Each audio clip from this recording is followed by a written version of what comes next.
Bienvenidos a Tras el Micrófono, un espacio que busca compartir con ustedes temas de interés, en una charla amena con su amiga Norma Miriam Rodríguez, quien les agradece su compañía. Hoy platicaremos sobre los acontecimientos que se sucedieron muchos años atrás y que en la actualidad, cada 8 de marzo, se les conmemora. Me refiero al Día Internacional de la Mujer. El Día Internacional de la Mujer es una fecha que se conmemora en muchos países del mundo, cuando las mujeres de todas las latitudes, a menudo separadas por fronteras nacionales, diferencias étnicas, lingüísticas, culturales, económicas y políticas, se unen para celebrar su día. Pueden contemplar una tradición de no menos de 115 años de lucha en pro de la igualdad, la justicia, la paz y el desarrollo. El Día Internacional de la Mujer se refiere a las mujeres comunes que fueron artífices de la historia y dejaron de herencia la lucha por participar en la sociedad en pie de igualdad con el hombre. En la antigua Grecia, cuentan su historia, Lisístrata empezó una huelga sexual contra los hombres para poner fin a la guerra. En la Revolución Francesa, las parisinas que pedían libertad, igualdad y fraternidad marcharon hacia Versalles para exigir el sufragio femenino. En Nueva York, Estados Unidos, se protagonizó la historia que marcaría la lucha de las mujeres por sus derechos como trabajadoras. Cientos de obreras textiles, bajo protesta, morían calcinadas en su fábrica, exigiendo mejores condiciones de vida y laboral. Por esa razón, se conmemora el Día Internacional de la Mujer. La historia más extendida sobre la conmemoración del 8 de marzo hace referencia a los hechos que se sucedieron en esa fecha del año 1908, donde murieron calcinadas 146 mujeres trabajadoras de la fábrica textil Cotton de Nueva York en un incendio provocado por las bombas incendiarias que les lanzaron los policías, ante la negativa de abandonar el encierro en el que protestaban por los bajos salarios y las infames condiciones de trabajo que padecían. También se reconoce como antecedente a las manifestaciones protagonizadas por obreras textiles el 8 de marzo de 1957, también en Nueva York. Si la máquina del tiempo existiera, podríamos ver a Celia o Elisa junto con sus compañeras de fábrica caminando por las calles de Nueva York a finales del invierno de 1857. Era una época en la que cada vez más mujeres se incorporaban a la producción, especialmente en la rama textil, donde eran mayoría absoluta. Pero las extenuantes jornadas de más de 12 horas a cambio de salarios miserables sublevaron a las obreras de una fábrica textil neoyorquina que salieron a reclamar por sus derechos. Era el 8 de marzo y las manifestantes fueron atacadas por la policía. Pero no fue la primera ni la última vez que estas obreras textiles se movilizaban. Medio siglo más tarde, en marzo de 1908, 15,000 obreras marcharon por la misma ciudad al grito de «pan y rosas», sintetizando en esta consigna sus demandas por aumento de salario y por mejores condiciones de vida. Y al año siguiente, también en marzo, más de 140 mujeres jóvenes murieron calcinadas en la fábrica textil donde trabajaban encerradas en condiciones inhumanas. Lentamente, y a medida que el feminismo ha ido cobrando fuerza en todo el mundo, el Día de la Mujer ha ido perdiendo su carácter obrero, pasando a ser una jornada de lucha en la que se reclaman los derechos de las mujeres en otros ámbitos. Año tras año, miles de mujeres salen a las calles de todo el mundo para demandar nuevos derechos, defender los ya conquistados y luchar contra aquellas leyes que las discriminen o que rechacen el principio de igualdad de sexos y de oportunidades. En numerosos lugares del mundo, las mujeres siguen demandando derechos básicos como acceder a la educación, la cultura, el trabajo o la política. Las mujeres expresan hoy su voluntad de participar en condiciones de igualdad en sectores en los que tradicionalmente su participación ha sido minoritaria. Recién los estudios de género nos permiten conocer historias de mujeres interesantes que han sido invisibilizadas por las narrativas históricas masculinas, como el caso de la obra de teatro griega Lisístrata de Aristófanes del siglo V a.C., situada en la antigua Grecia. En ella se encuentra un referente literario de la lucha de la mujer. La protagonista, Lisístrata, realiza una huelga sexual contra los hombres para forzar que estos pongan fin a la guerra. Otra vida extraordinaria de lucha la encontramos con la figura de la matemática y astrónoma Hipatia de Alejandría. Ella vivió del 370 al 415 a.C. Asesinada brutalmente, se reivindica como paradigma de la mujer científica y libre, ícono de la libertad de pensamiento y la autonomía personal de la mujer. Durante la Revolución Francesa, la mujer tomó conciencia, por primera vez y de manera colectiva, de su situación social. Ahí encontramos a Olympe de Gouges, quien redacta en 1791 la Declaración de los Derechos de la Mujer y de la Ciudadana, que copiaba en gran medida la Declaración de los Derechos del Hombre y del Ciudadano del 26 de agosto de 1789. Es uno de los primeros documentos históricos que propone la emancipación femenina en el sentido de la igualdad de derechos o la equiparación jurídica y legal de las mujeres en relación a los varones, así como el sufragio femenino. Será a mediados del siglo XIX cuando los movimientos reivindicativos de la mujer tomen fuerza. Lucha por el sufragio femenino, la reivindicación de la igualdad, la denuncia de la opresión social, familiar y laboral. Surgieron entonces los denominados movimientos sufragistas, inicialmente de origen burgués, con figuras como Flora Tristán, quien fue una escritora, pensadora y feminista francesa de ascendencia peruana, una de las grandes fundadoras del feminismo temprano. Mujeres como Clara Zetkin y Rosa Luxemburgo son feministas de izquierda del siglo XX, destacadas por reivindicar el movimiento obrero y la lucha por la separación entre sexualidad y reproducción, la defensa de la maternidad libre, la liberación femenina, la libertad sexual, la promoción de planificación familiar, el cuidado de los niños, así como el uso y la difusión de métodos anticonceptivos artificiales. Por otra parte, en la historia de los Estados Unidos, Elizabeth Cady Stanton y Lucrecia Mott, indignadas por la prohibición que impedía a las mujeres hablar en una convención contra la esclavitud, congregan en 1848 a cientos de personas en la primera Convención Nacional por los Derechos de las Mujeres realizada en Nueva York. Así nacía un movimiento.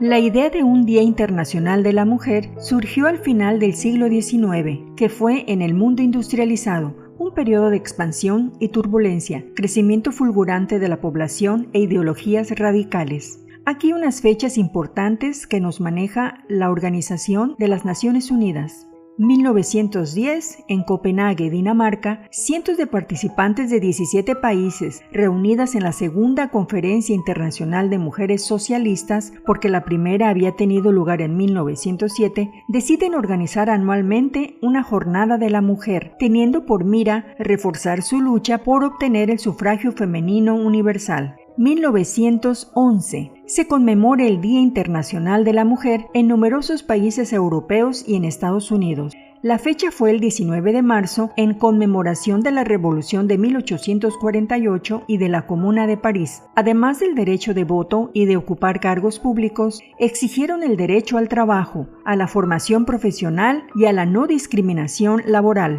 1913.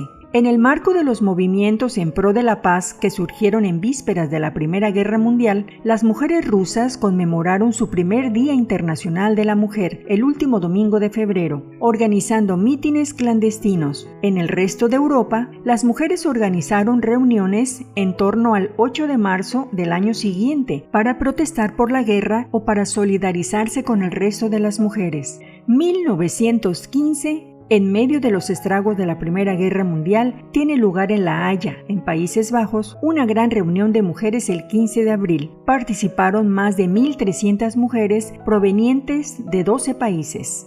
1917. Como reacción ante los 2 millones de soldados rusos muertos en la guerra, las mujeres rusas escogieron de nuevo el último domingo de febrero para declararse en huelga en demanda de pan y paz. Los dirigentes políticos criticaron el oportunismo de la huelga, pero ellas la hicieron de todos modos. El resto es historia. 4 días después, el zar se vio obligado a abdicar y el gobierno provisional concedió a las mujeres el derecho de voto. Ese histórico domingo fue el 23 de febrero, según el calendario juliano utilizado entonces en Rusia, o el 8 de marzo, según el calendario gregoriano utilizado en otros países. Tras la Segunda Guerra Mundial, el 8 de marzo comenzó a tomar protagonismo en muchos países, incluso antes de ser reconocido por la ONU en 1977 como Día Internacional de la Mujer. Finalmente, en 1975, coincidiendo con el Año Internacional de las Mujeres, las Naciones Unidas conmemoraron el Día Internacional de la Mujer por primera vez el 8 de marzo. Desde esa fecha, la ONU y sus agencias han trabajado en la lucha de género de manera incansable. Los grandes resultados y propuestas se materializaron en 1995 con la aprobación de la Declaración y la Plataforma de Beijing, una hoja de ruta histórica firmada por 189 gobiernos hace 20 años, que establece la agenda para la materialización de los derechos de las mujeres.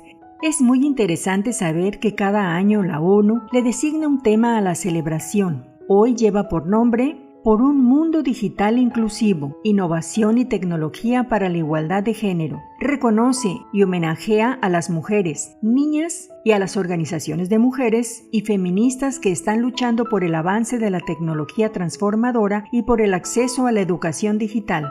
El Día Internacional de la Mujer de 2023 explorará los efectos de la brecha digital de género en el crecimiento de las desigualdades sociales y económicas. También pondrá de relieve la importancia de proteger los derechos de las mujeres y las niñas en espacios digitales y de abordar la violencia de género en línea y la facilitada por las nuevas tecnologías de la comunicación. Según el informe Gender Snapshot 2022 de ONU Mujeres, la exclusión de las mujeres del mundo digital ha recortado $1 billón del Producto Bruto Interno de los países de ingresos bajos y medios en la última década, una pérdida que aumentará a $1.5 billones en 2025 si no se toman las medidas pertinentes. Para revertir esta tendencia, será necesario abordar el problema de la violencia en línea que, según un estudio realizado en 51 países, ha sufrido personalmente el 38% de las mujeres. Por ello, se considera que incorporar de forma transformadora la perspectiva de género en la innovación, la tecnología y la educación digital ayudaría a que las mujeres y las niñas tomen mayor conocimiento sobre sus derechos y a potenciar el ejercicio de estos y su activismo.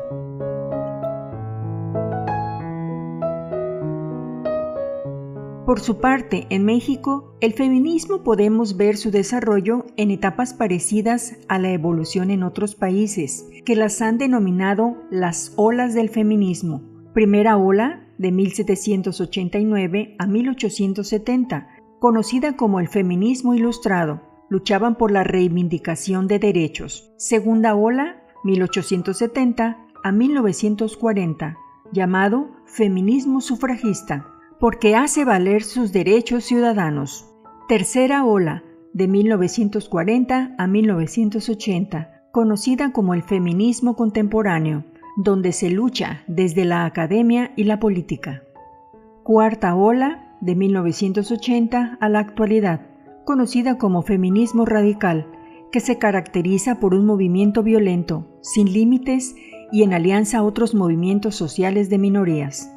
En México, la primera ola, claramente definible, se organiza en torno a la movilización por el sufragio femenino a finales del siglo XIX y principios del siglo XX, que se gesta con el primer Congreso Feminista de 1916 en Yucatán, aunque tardíamente se gana el derecho al voto en 1953.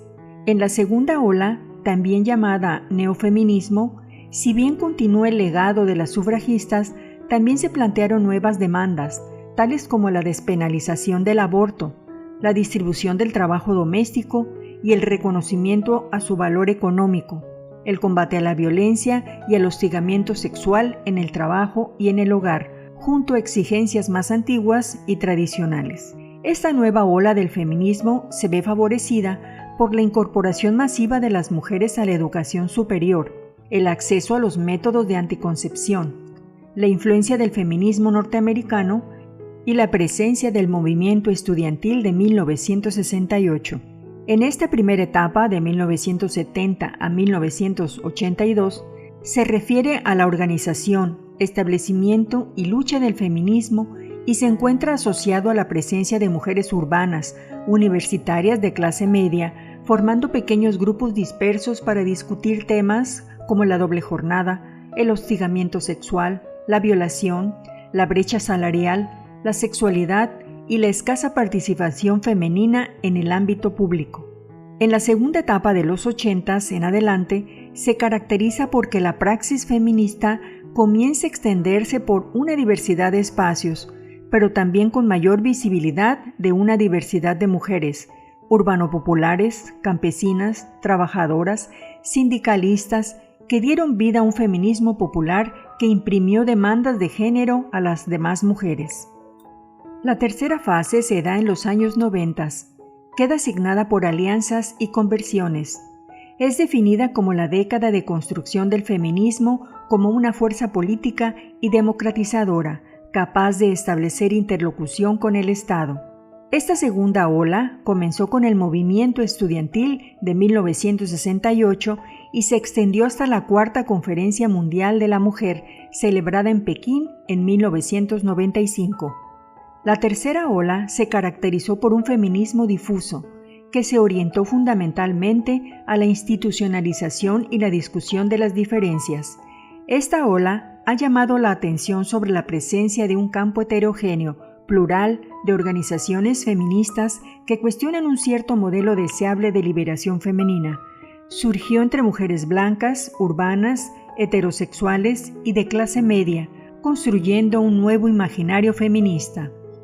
Hoy vivimos la cuarta ola, que se caracteriza por un feminismo radical, que pugna por la inclusión de la diversidad, arropando al movimiento LGTB, los derechos sexuales y reproductivos de las mujeres, imponiendo una ideología que defiende la legalización del aborto y del matrimonio entre personas del mismo sexo.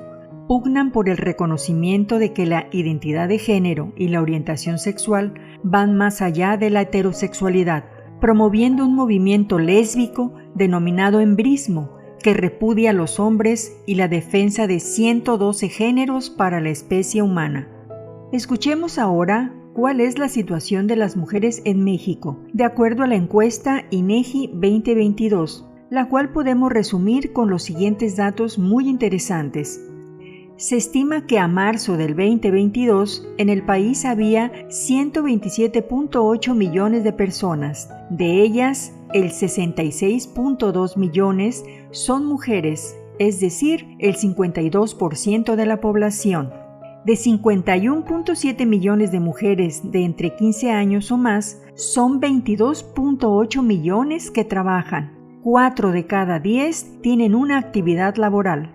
De acuerdo con los censos económicos, en 2018, en México había 1.6 millones de establecimientos micro, pequeños y medianos, MIPYMES, propiedad de mujeres, y ellas emplearon a 2.9 millones de personas. 13 de cada 100 establecimientos MIPYMES de mujeres propietarias obtuvieron un crédito o financiamiento. Las principales fuentes utilizadas fueron los bancos con un 33.4% y las cajas de ahorro popular con un 25.8%. En 2020, a nivel nacional, por cada 3 hombres hubo una mujer presidiendo las administraciones públicas municipales, y según el Censo Nacional de Procuración de Justicia Estatal, el delito de violencia familiar aumentó 5.3 entre 2019 y 2020.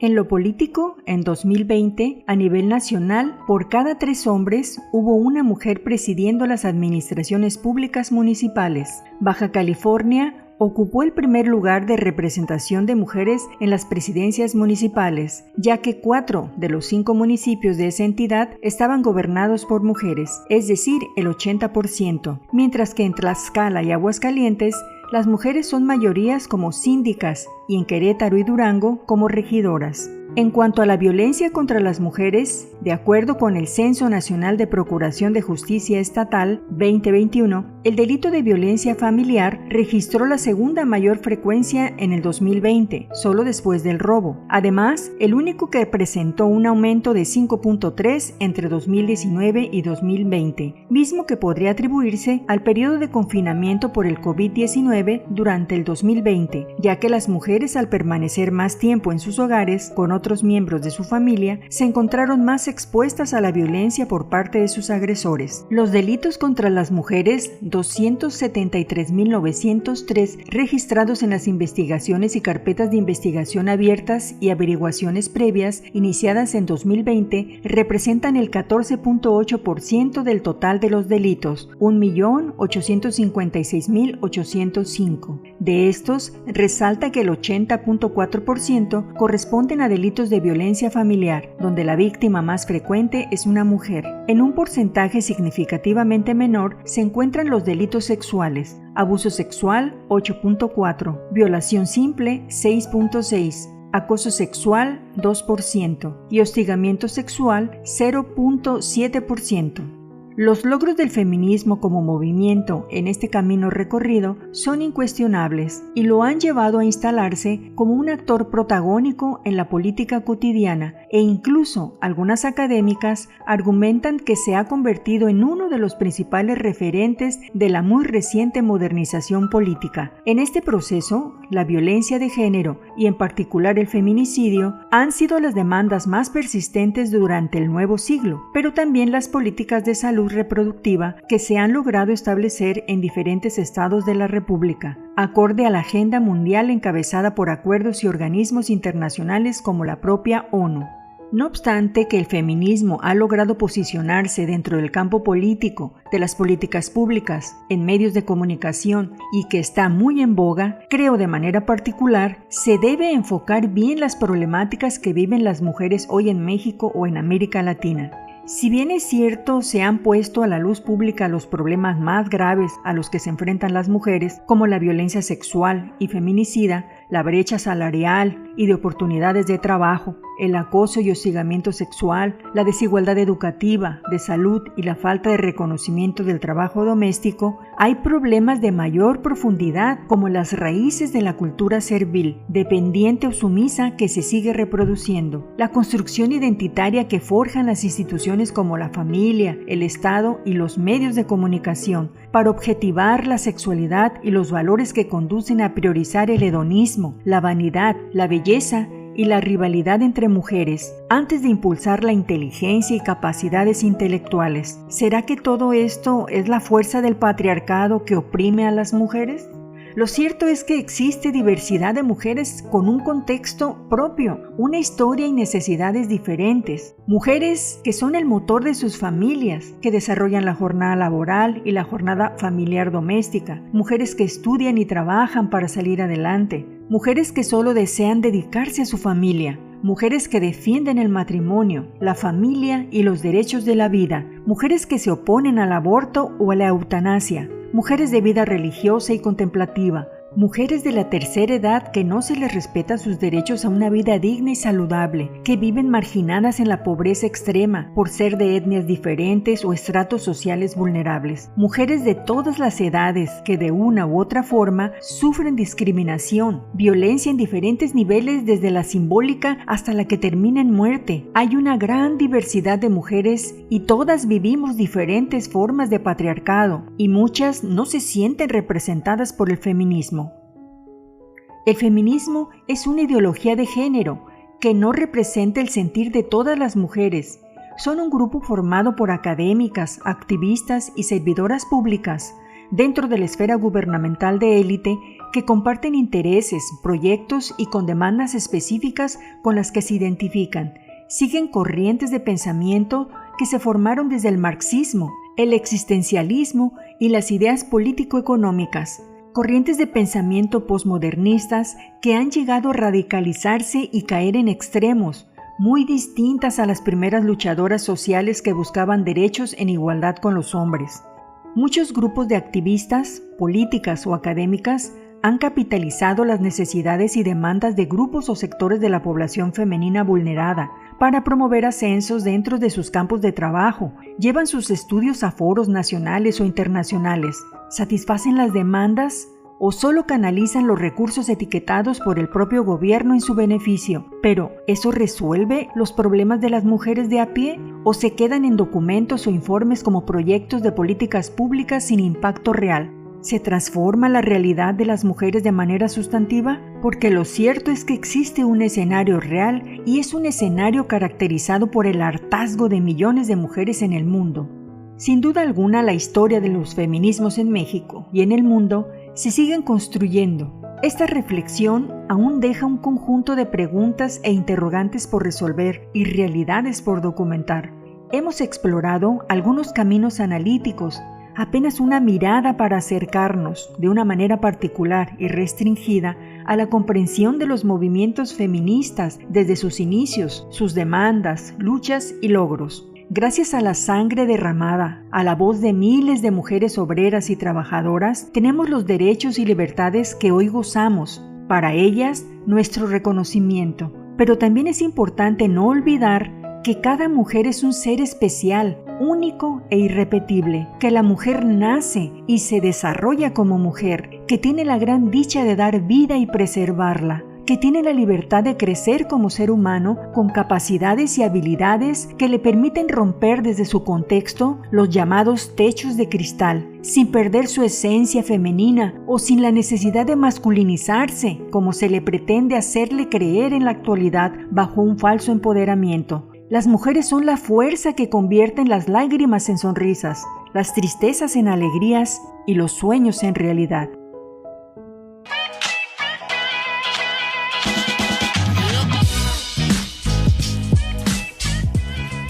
Esto fue Tras el Micrófono. Te espero en otro próximo espacio para abordar juntos un tema interesante. No olvides suscribirte a mi canal de YouTube, seguirme en las plataformas digitales de Spotify, Anchor, Amazon Music, Facebook e Instagram. Gracias y hasta la próxima.